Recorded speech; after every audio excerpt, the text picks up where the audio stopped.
Welcome back to my YouTube channel. और मैं हूं निशा। और आज की वीडियो में हम बात करेंगे कि अगर आपकी डिलीवरी अगस्त, सितंबर और अक्टूबर के महीने में होने वाली है तो आपको किन चीज़ों का ध्यान रखना है, और इन तीनों महीनों में से आपकी डिलीवरी कौन से महीने में होने वाली है आप मुझे कमेंट करके ज़रूर बताना।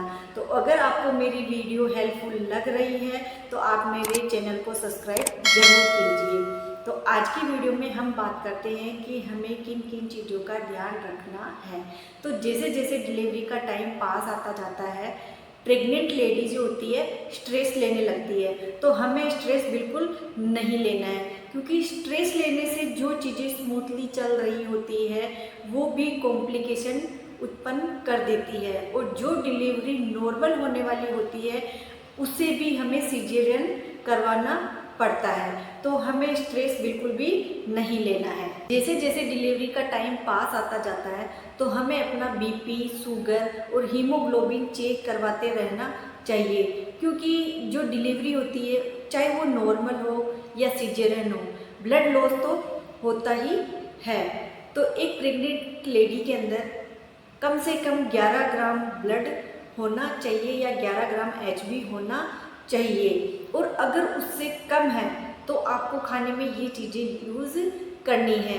टमाटर, गाजर, अनार, चुकंदर, हरी सब्जियां, ड्राई फ्रूट्स, ये सब आप इस्तेमाल कर सकते हो। इससे आपका जो ब्लड है वो हीमोग्लोबिन बढ़ेगा। ब्लड शुगर लेवल भी कंट्रोल में रखिए।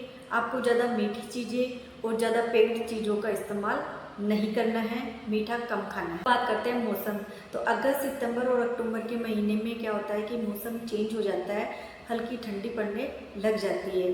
तो अक्सर क्या होता है कि बदलते मौसम में ही बीमार होते हैं, तो इसलिए हमारे डिलीवरी का टाइम पास आने वाला होता है तो हमें बीमार नहीं पड़ना है। तो इसलिए हमें फुल स्लीव्स वाले कॉटन के कपड़े पहनने हैं जो ज़्यादा गर्म भी ना हो और आपको सर्दी, हल्की ठंड से भी बचा सके। तो आपको अपना ध्यान रखना है। आप घर में कोई बीमार या इन्फेक्टेड व्यक्ति हो उससे भी आपको दूर रहना है, ताकि आप इन्फेक्शन से बचे रहे और बीमार ना हो। अब जैसे जैसे डिलीवरी का टाइम पास आता जा रहा है तो हमें अल्ट्रासाउंड भी कराना है, ताकि उसमें आपको पता लग सके कि बेबी का वेट कितना है।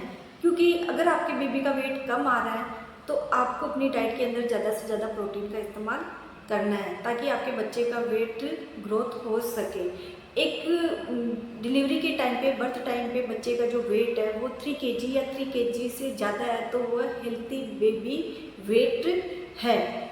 और अगर उससे कम है तो आपको अपनी डाइट के, क्योंकि आपके पास में 1 महीना 2 महीना जो भी बचा है उसके अंदर आपको ज़्यादा से ज़्यादा प्रोटीन लेना है, ताकि आपके बच्चे का वेट ग्रोथ हो सके।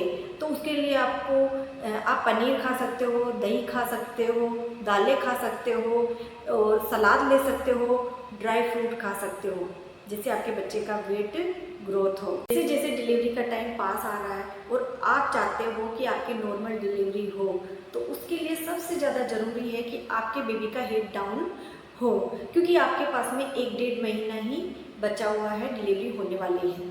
तो उसके लिए आपको क्या करना है, डेली वॉक करना है। आप पहले भी करती थी और आपको अभी भी वॉक करना है, फिर भी आपका बेबी का हेड डाउन नहीं हुआ है तो आप बटरफ्लाई एक्सरसाइज कर सकती है, और डक वॉक भी आप कर सकती है, जिससे बेबी का हेड डाउन हो सके, लेकिन कोई कॉम्प्लिकेशन नहीं हो तो ही करनी है। जैसे जैसे डिलीवरी का टाइम पास आ रहा है, वो डिलीवरी 1-1.5 महीने के अंदर होने वाली है, तो आपको बिल्कुल भी ठंडी चीज़ों का इस्तेमाल नहीं करना है, क्योंकि आप चाहते हो कि आपकी नॉर्मल डिलीवरी हो। तो उसके लिए क्या है कि पेल्विक एरिया की जो मसल्स है उनका लूज होना ज़रूरी है। तो उसके लिए आपको क्या करना है, आपको गुनगुना पानी पीना है, और पानी ज़्यादा पीना है। और अगर आप कभी गुनगुना पानी नहीं पी पा रहे हो तो आपको नॉर्मल टेम्परेचर वाला पानी पीना है, जिससे कि आपको खाने में या पीने में ठंडी चीज़ों का बिल्कुल इस्तेमाल नहीं करना है।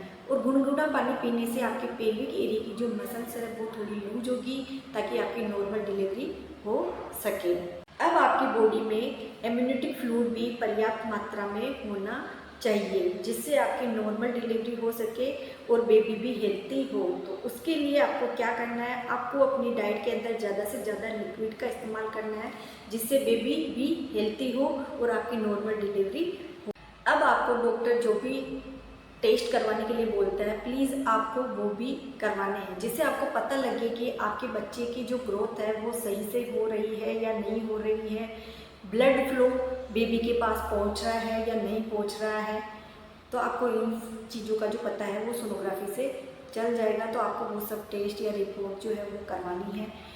एक आपको सही हॉस्पिटल का चुनाव करना है और अपना बैग भी तैयार करके रखना है। तो अगर मेरी वीडियो अच्छी लगी हो तो वीडियो को लाइक कीजिए, शेयर कीजिए और मेरे चैनल को सब्सक्राइब कीजिए।